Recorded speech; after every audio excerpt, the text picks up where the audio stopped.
bombastic side-eye, criminal offensive side-eye.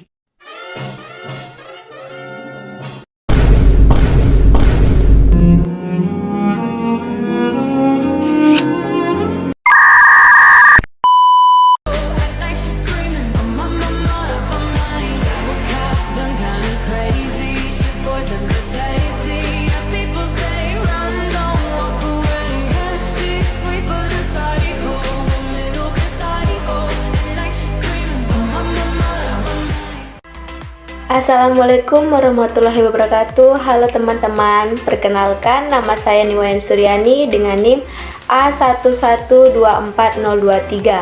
Di sini saya akan menceritakan sedikit sinopsis cerpen tentang Robohnya Surau Kami karya Ali Akbar Nafis. Di sebuah desa, hidup seorang kakek yang sudah tua yang tinggal di surau desa. Sudah bertahun-tahun dia tinggal di surau itu sebagai penjaga surau. Karena hidup sebatang kara, dia harus menggantungkan hidupnya dari upah mengasah pisau. Biasanya, masyarakat yang meminta bantuan kakek untuk mengasah pisau akan memberikan sambal, rokok, ataupun sedikit uang. Tidak sedikit juga yang hanya memberinya ucapan terima kasih dan segaris senyuman. Dia memiliki keyakinan bahwa materi bukanlah segala-galanya, dan dia lebih baik memikirkan hidup nanti di akhirat dibandingkan hidup sekarang di dunia. Kakek tersebut taat beribadah sampai-sampai lupa semua kebutuhan duniawi. Suatu hari, Ajo Sidi menemui kakek di surau. Ajo Sidi dikenal sebagai orang yang suka membual, yang sering menceritakan kisah-kisah kesamaan perilaku dengan tokoh yang ada dalam kisah karangannya. Biasanya, Ajo Sidi akan menceritakan kisah yang bersifat menghina orang yang sedang ia ajak bicara. Namun, kelebihan yang dia miliki, dia merupakan orang yang suka bekerja keras karena hampir sepanjang waktunya dia habiskan untuk bekerja. Ajo Sidi menceritakan kisah tentang Haji Saleh, seorang alim yang seumur hidupnya dia habiskan untuk ibadah. Namun, akhirat Haji Saleh tetap saja masuk neraka. Dalam cerita karangan Ajo Sidi, Tuhan marah kepada Haji Saleh karena dia terlalu egois sehingga mengabaikan kebutuhan keluarganya di dunia karena terlalu sibuk mengejar kehidupan indah di surga nantinya. Kakek merasa marah dan tersinggung karena cerita Ajo Sidi tersebut.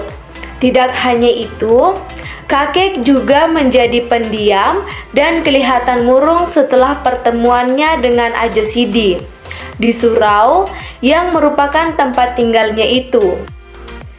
Kakek merasa marah dan tersinggung dengan cerita Ajo Sidi tersebut.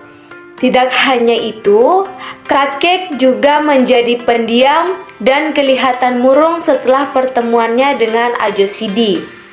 Di surau yang merupakan tempat tinggal kakek tersebut, kakek hanya duduk dan termenung memikirkan cerita yang beberapa hari lalu didengarnya itu.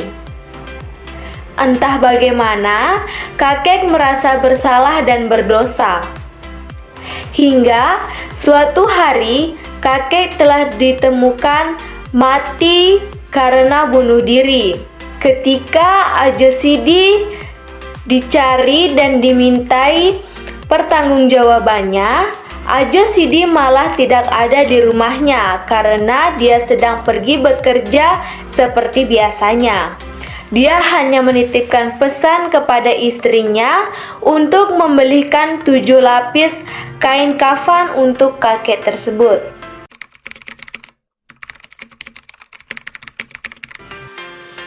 Unsur intrinsik. Yang pertama ada tema. Tema dalam cerita ini ialah seorang kepala keluarga yang lalai menghidupi keluarganya. Yang kedua ada amanat. Amanat dalam cerita ini yang dapat kita ambil adalah yang pertama, jangan cepat marah jikalau kita diejek orang.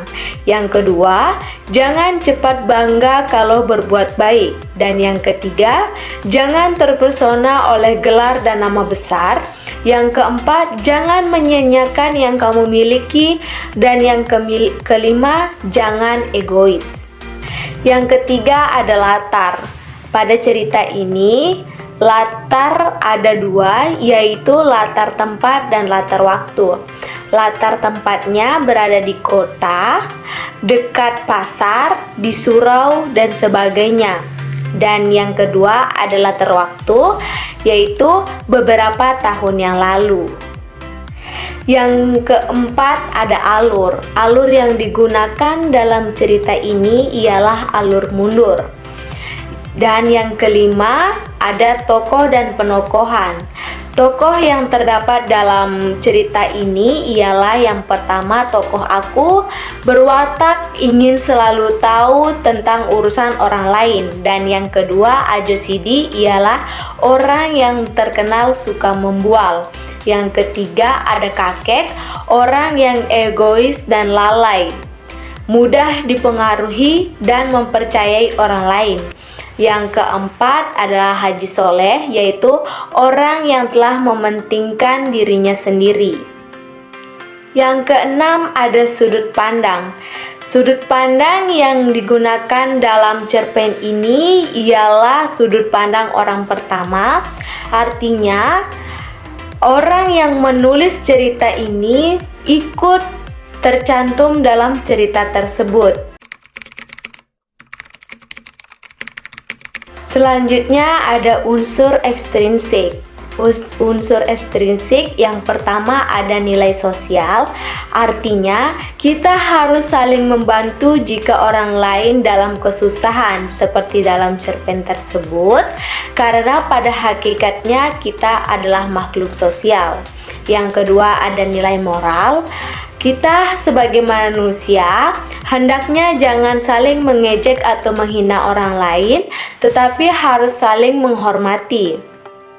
Yang ketiga ada nilai agama. Kita harus selalu melakukan kehendak Tuhan dan jangan melakukan hal yang dilarang olehnya, seperti bunuh diri, mencemooh, dan berbohong. Yang keempat ada nilai pendidikan. Kita tidak boleh putus asa dalam menghadapi kesulitan, tetapi harus selalu berusaha dan sekuat tenaga selalu berdoa. Yang kelima nilai adat. Kita harus selalu menjalankan segala perintah Tuhan dan memegang teguh nilai-nilai adat dalam masyarakat. Baiklah, itu sedikit pemaparan sinopsis tentang robohnya surau kami. Saya ucapkan terima kasih dan saya akhiri dengan wassalamualaikum warahmatullahi wabarakatuh. Bye-bye.